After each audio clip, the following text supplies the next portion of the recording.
right గా 7 దశల్లో లోక్సభ ఎన్నికలు రాష్ట్రంలో పోలింగ్ మే 13న జూన్ 4న కౌంటింగ్ షెడ్యూల్ విడుదల చేసిన ఎలక్షన్ కమిషన్ ఏపీ సహా 4 రాష్ట్రాల్లో లోక్సభతో పాటే అసెంబ్లీ ఎన్నికలు షెడ్యూల్ ప్రకటనతో ఎన్నికల కోడ్ అమల్లోకి వృద్ధులు దివ్యాంగులు ఇంటి నుంచే ఓటేయొచ్చు ఫేక్ న్యూస్ వ్యాప్తి కోడ్ ఉల్లంఘిస్తే కఠిన చర్యలు ప్రచారానికి పిల్లల్ని వాడుకోవద్దని హెచ్చరిక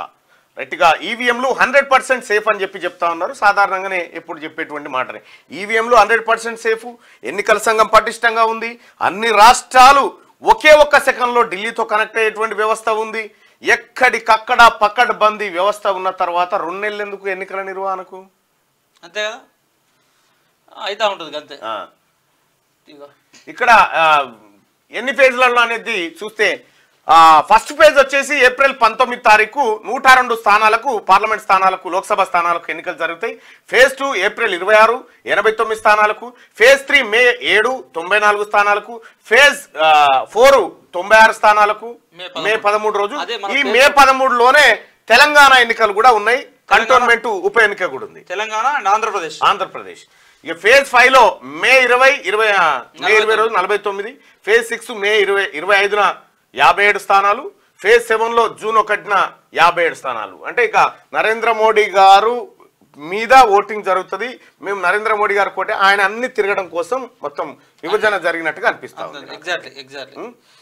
రైట్ గా తెలంగాణ ఏపీలో ఇట్లా నామినేషన్లు ప్రారంభం ఏప్రిల్ 18న నామినేషన్ల చివరి తేదీ ఏప్రిల్ 25 పోలింగ్ మే 13 ఫలితాలు జూన్ 4న వెలువడబోతా ఉన్నాయి అంటే ఏప్రిల్ 18న నామినేషన్లు స్టార్ట్ అయితే ఏప్రిల్ పోతుంది మే పోతుంది జూన్ 4 తారీఖు అంతే సో సహజంగా ఫలితాలు ఇప్పుడు కూడా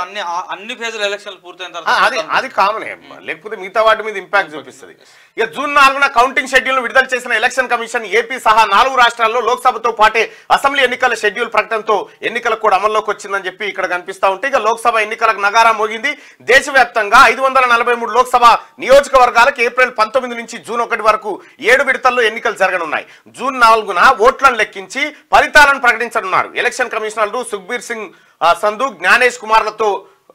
కలిసి శనివారం ఢిల్లీలో chief election commissioner Rajiv Kumar ఈ మేరకు మీడియా సమావేశంలో వివరాలు వెల్లడించారు 4వ విడతలో మే 13న తెలంగాణలో లోక్సభ ఎన్నికలకు పోలింగ్ నిర్వహించనున్నట్టు సీసీ తెలిపారు ఇక ఏపీ ఒడిశా అరుణాచల్ ప్రదేశ్ సిక్కిం రాష్ట్రాల్లో లోక్సభ ఎన్నికలతో పాటు అసెంబ్లీ ఎన్నికలు కూడా నిర్వహించనున్నట్టు ప్రకటించారు లోక్సభ ఎన్నికల షెడ్యూల్ ప్రకటనతో దేశవ్యాప్తంగా ఎన్నికల కోడ్ అమల్లోకి వచ్చింది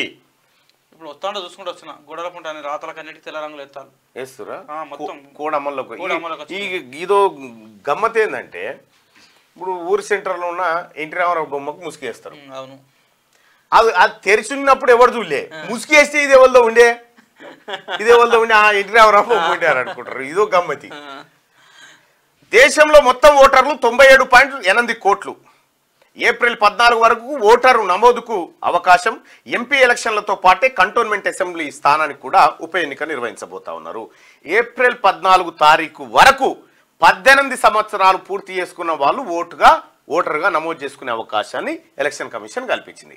ఇక 7 విడతలు 44 రోజులు దేశంలో 2వ సుదీర్ఘ ఎన్నికలు షెడ్యూల్ నుంచి కౌంటింగ్ దాకా 82 రోజులు ఫస్ట్ జనరల్ ఎలక్షన్ 4 నెలలు జరిగినాయి 1980లో అత్యల్పంగా 4 రోజుల్లోనే ముగిసిన ఎన్నికలు 80లో 62లో కూడా అంతే 4 నెలలు జరిగినాయి ఫస్ట్ జనరల్ ఎలక్షన్ ఇక 82 రోజులు ఇది షెడ్యూల్ అటు ఇటు 3 నెలలు అంటే అందుకనే ఇది ఫస్ట్ ఇది సెకండ్ అయిపోయింది రెండో సుదీర్ఘ ఎన్నిక అయిపోయింది కదా అంతే నరేంద్ర మోడీకి విస్తృతంగా దేశమంతా పర్యటన చేసుకోవడానికి ప్రచారం చేసుకోవడానికి అవకాశం దొరికినట్టే రెండోది ఒకటి